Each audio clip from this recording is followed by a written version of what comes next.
Hello अस्सलाम वालेकुम friends, क्या हाल है Nepali friends, how are you. आज हम रिएक्शन देंगे अपनी video one man army Vishnu Shrestha वो फाइट आ 40 डाकूस अलोन। यानी एक गोरखा का एक अफसर है, एक आर्मी पुलिस वाला है जो 40 डाकू से अकेले ही लड़ता है, अकेले ही फाइट करता है। इसके पास सिर्फ खंजर होते हैं और फ्रंट फेस पे यानी जो डाकू होते हैं उनके पास गन्स तक मौजूद होती हैं। वो अकेला लड़ता है और वो भी एक बच्ची, मासूम सी बच्ची पे वो अटैक कर रहे होते हैं डाकू, इस वजह से।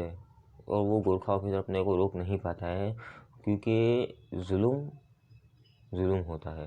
सो इसी पे आज हम रिएक्शन देंगे। So let's start this video, let's go. एएन क्रच।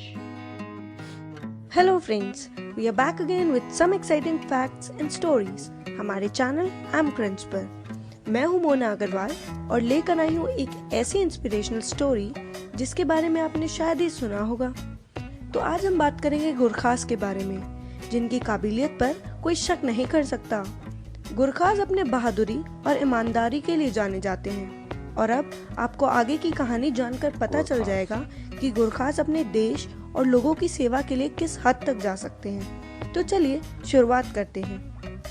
41 साल के विष्णु श्रेष्ठ इंडियन आर्मी के रिटायर्ड गोरखा फौजी हैं, जिन्हें अपनी बहादुरी के लिए सेना मेडल और उत्तम जीवन रक्षा पदक से सम्मानित किया जा चुका है। आइए अब जानते हैं इन्होंने ऐसा क्या किया जिससे इन्हें इतना उच्च सम्मान दिया गया। सितंबर 2010 को विष्णु श्रेष्ठ गोरखपुर से नेपाल ट्रेवल कर रहे थे। वो जिस ट्रेन से ट्रेवल कर रहे थे उसका नाम मौर्य एक्सप्रेस था। शाम तक का सफर तो ठीक था, लेकिन रात को कुछ ऐसा हुआ जिसकी किसी को उम्मीद नहीं थी। जैसे ही ट्रेन वेस्ट बंगाल के चित्तरंजन के पास पहुंची, वैसे ही 35 से 40 लुटेरों ने ट्रेन पर हमला कर दिया और उनकी कीमती चीजें चुराने लगे। सिर्फ यही नहीं, उन लुटेरों के पास खतरनाक हथियार भी थे। श्रेष्ठ नींद में ही थे तभी लुटेरों ने अपने हथियारों के दम पर उनसे भी उनका सारा सामान छीन लिया। यहाँ तक तो विष्णु ने कुछ नहीं किया, लेकिन जैसे ही लुटेरों ने उनके बगल में बैठी एक 18 साल की लड़की की तरफ गंदे इरादों से देखा तो श्रेष्ठ के अंदर का गोरखा जाग गया। लड़की ने बेबसी और लाचारी में श्रेष्ठ की तरफ देखा और उसे मदद के लिए पुकारने लगी। ये देखते ही श्रेष्ठ का सब्र टूट गया और उन्होंने 40 में से एक लुटेरे को अपने कवर की तरह यूज किया और अपनी खुखरी से 3-4 लुटेरों को मार गिराया। सिर्फ इतना ही नहीं, उन्होंने 8 लुटेरों को भी घायल किया, जिसे देखकर बाकी सारे लुटेरे डरकर भाग गए। खुखरी एक ऐसे किस्म का चाकू होता है जो गुरखास हमेशा अपने साथ रखते हैं। इन सारी लड़ाइयों के बीच विष्णु के लेफ्ट हैंड पर बहुत ही गहरी चोट आई, पर खुशकिस्मती से उनकी वो चोट अब ठीक है। श्रेष्ठ की इस बहादुरी की वजह से उन्होंने 6 लाख तक का सामान बरामद किया, जिसमें cash, mobile phones, wrist watches और एटीएम कार्ड्स भी इंक्लूडेड थे। इतना ही नहीं, 6 लुटेरे और कई हथियार भी पकड़े गए। लड़की के माता पिता ने खुश होकर इनाम के तौर पर जब श्रेष्ठ को कुछ पैसे देने चाहे तो श्रेष्ठ ने लेने से साफ इनकार कर दिया और उनसे कहा कि मैं एक सोल्जर हूँ और रणभूमि में लड़ना मेरा फर्ज है और आज ये लड़ाई मैंने इंसानियत के नाते लड़ी है।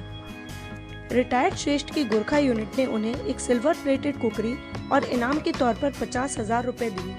भारत सरकार ने उन लुटेरों के पकड़े जाने पर जो इनाम रखा था वो श्रेष्ठ को दे दिया और साथ ही जीवन भर के लिए विष्णु की ट्रेन की टिकट्स और एयरफेयर मुफ्त कर दी। तो ये थी हमारे जाबाज गोरखा विष्णु श्रेष्ठ की कहानी। अगर आपको हमारी ये वीडियो पसंद आई तो लाइक करें और सब्सक्राइब करें हमारे। फ्रेंड्स, में दिखाया जा रहा है कि नेपाल के जो गोरखा ऑफिसर होते हैं उसका एक आर्मी ऑफिसर था जो रिटायर हो चुका था, उसका नाम था विष्णु श्रेष्ठा। वो एक ट्रेन में सफ़र कर रहा था। सो अचानक ही शाम तक का तो सफ़र ठीक था, लेकिन रात को कुछ गुंडे चढ़ गए और उनकी विष्णु श्रेष्ठा से फाइट हो गई, क्योंकि वो बच्ची पे अटैक कर रहे थे और बच्ची काफ़ी ही मासूमियत से उनकी हेल्प के लिए पुकार रही थी। और वो एक गोरखा ऑफिसर थे, उनकी नस नस में है कि बुराई के खिलाफ आवाज़ उठाना और उनसे फाइट करना। गोरखा ऑफिसर कोई आम ऑफिसर नहीं होते, वो काफ़ी ही पावरफुल होते हैं।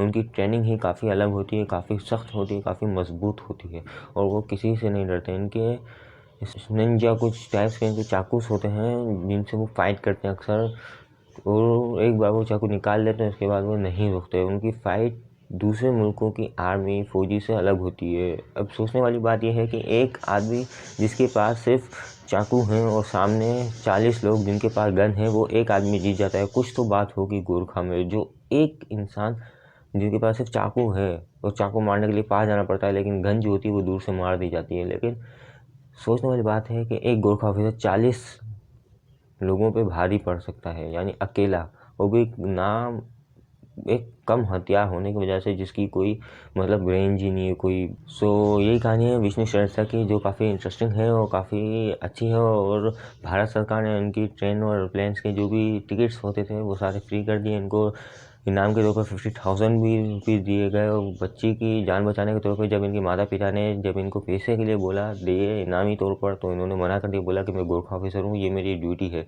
सो देखें कितने बड़े दिल वाले होते हैं ये गोरखा ऑफिसर। इनके लिए पैसों की कोई अहमियत नहीं होती, वो काफ़ी ही दिलेर होते हैं और काफ़ी मजबूत और स्ट्रिक्टनेस होते हैं, यानी ऐसे लोग दुनिया में बहुत कम होते हैं।